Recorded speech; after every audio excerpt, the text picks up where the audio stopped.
Joining us now, former federal prosecutor and now district attorney of New York's Westchester County, Mimi Rocah, who has a new piece in USA Today entitled "We Can Fight Hate in Our Communities Before It Escalates to Violent Crime and Extremism."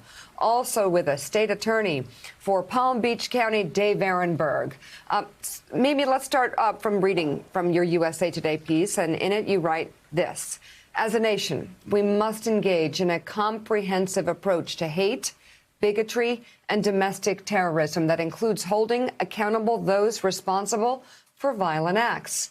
At the same time, local authorities across the country must demonstrate their commitment to ensuring that everyone in their communities feels safe. We must recognize the severity of this moment with our actions, not just our words. So, Mimi, it's accountability, but also a communication to the public of the values that we stand by. Explain what seems like a two-pronged process.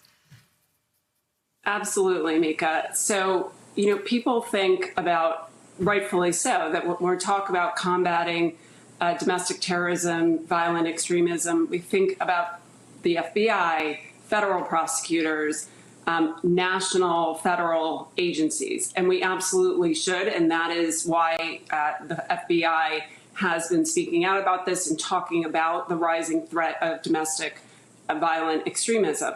But my father escaped from the Nazis. He fled from the Nazis. So I believe that we cannot wait until it turns into violent extremism. Our approach has to start much earlier.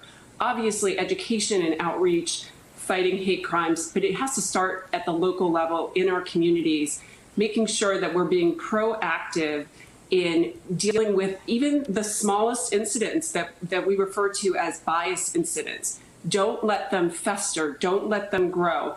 Law enforcement in our county, and I know in states, in counties around the New York State and elsewhere, are taking a very proactive approach. And one very important piece of that right now is making sure that we bring law enforcement, local law enforcement, in as our partners. And that's why we put out statements jointly with local law enforcement condemning the January 6th attack and condemning local bias incidents, because the public needs to know that they can trust local law enforcement, and local law enforcement needs to speak out about that. Mimi, it's Willie. It's good to see you this morning. Let's talk about the online element of this, because as you know, so much of what we've seen recently has been organized in places like Facebook and other social media platforms where we've seen hate, and we've seen people who hate gather together and find like-minded people. Do you put it on a local police department, for example, to be monitoring that kind of stuff? Because if you want to really start at the ground floor, a lot of it does begin there. Absolutely. It's such an important piece of this. And the short answer is no, you don't put that on a local police department.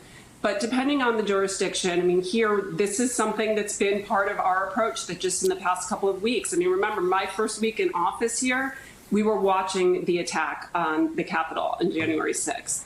So we were already focused on this, but you jump into high gear. And it's about coordination. It's about local, state, and federal law enforcement working together. It's about intelligence gathering.